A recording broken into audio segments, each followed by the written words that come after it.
Every night in a quiet backyard somewhere in the world, a sound rises from the dark. Soft, trembling, almost like a whisper with wings. Most people who hear it roll over and go back to sleep. They have no idea they are listening to a language. Tonight, that same sound is about to save a life.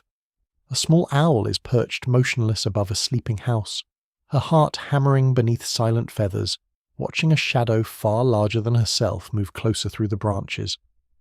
What she does in the next 60 seconds will determine whether her family sees the morning. Stay until the end, because the truth behind that background noise you hear every night is stranger and more urgent than anything you imagined. Her name, if she had one, would mean Keeper of the Dusk. She is an eastern screech owl, barely the size of a soda can, feathers mottled the colour of old bark, eyes like 2 drops of amber glass. By day, she is invisible.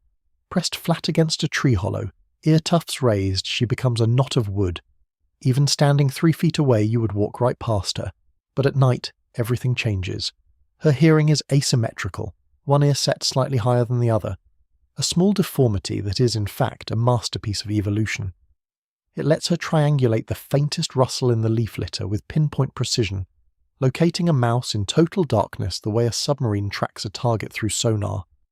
Her wings carry a secret too, comb-like serrations along the leading edge that break up turbulence, allowing her to fly in near-perfect silence. To her prey and to her rivals, she is a ghost. Every evening, just after sunset, she calls, a soft, descending trill, almost musical. The people in the house below have heard it for years. They call it that pretty sound. They have never once wondered what it means. It means, I am here, this is mine, stay away. Tonight her call gets no answer. That, in itself, is wrong. For weeks, a second, deeper trill has echoed hers from the oak tree 2 gardens over, her mate, guarding the opposite edge of their shared territory. Tonight, silence. She calls again. Nothing. A dog barks somewhere down the street. A porch light flicks on, then off. Ordinary human noise, but underneath it something else is moving. A branch shifts under weight far greater than her own. Somewhere in the dark canopy, feathers brush, bark. She freezes, but the greatest danger was still approaching. Great horned owls are among the most efficient predators in North American skies, nearly 10 times her weight, powerful enough to kill prey larger than themselves, and notorious for hunting smaller owls whenever the opportunity arises. If one has moved into her territory, her mate's silence suddenly makes terrible sense. She has 2 fledglings tucked into a knothole 11 feet up, barely 5 weeks old, still clumsy on the wing, still calling out in raspy, high-pitched, begging notes that carry farther than they should. Every hungry cry from that hollow is a flare fired into the darkness, marking exactly where they are. The night was about to take an unexpected turn. For 3 long minutes, she does something that seems, to any outside observer, like defeat. She stops calling, completely. No trill, no warning note, nothing at all. As if she has simply vanished, as if the territory has been abandoned. To a human ear tuned only to hear the pretty sound or its absence, this silence looks like loss. It is not. It is strategy.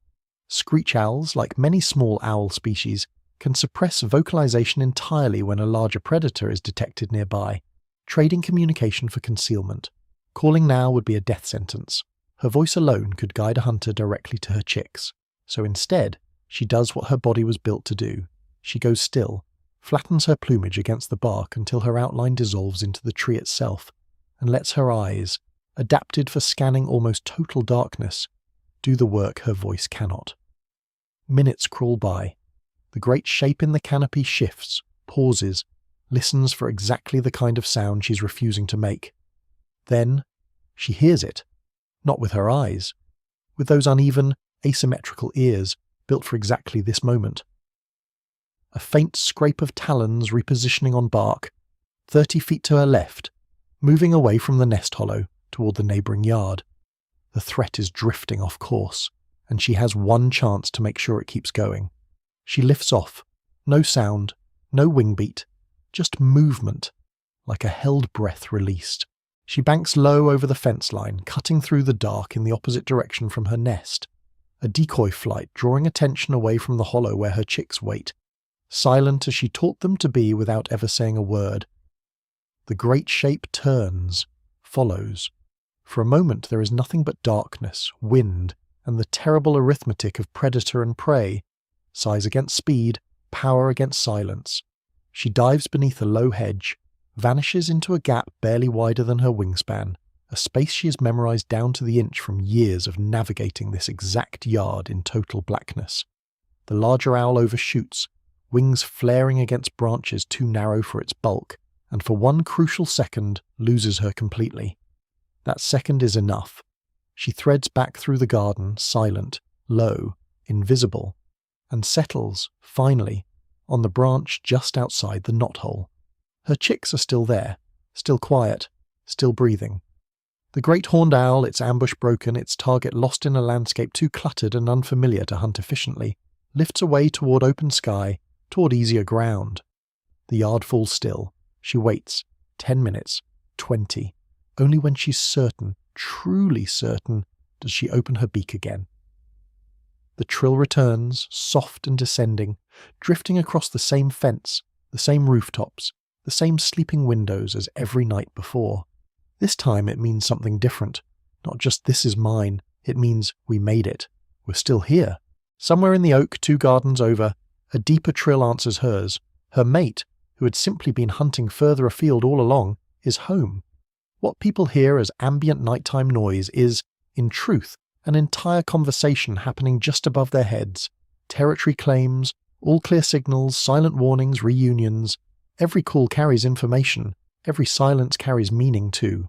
She will call again tomorrow night, and the night after that. Not because it is pretty, because it is survival spoken in a language older than the houses beneath her branches. And every single night, without knowing it, you have been listening in.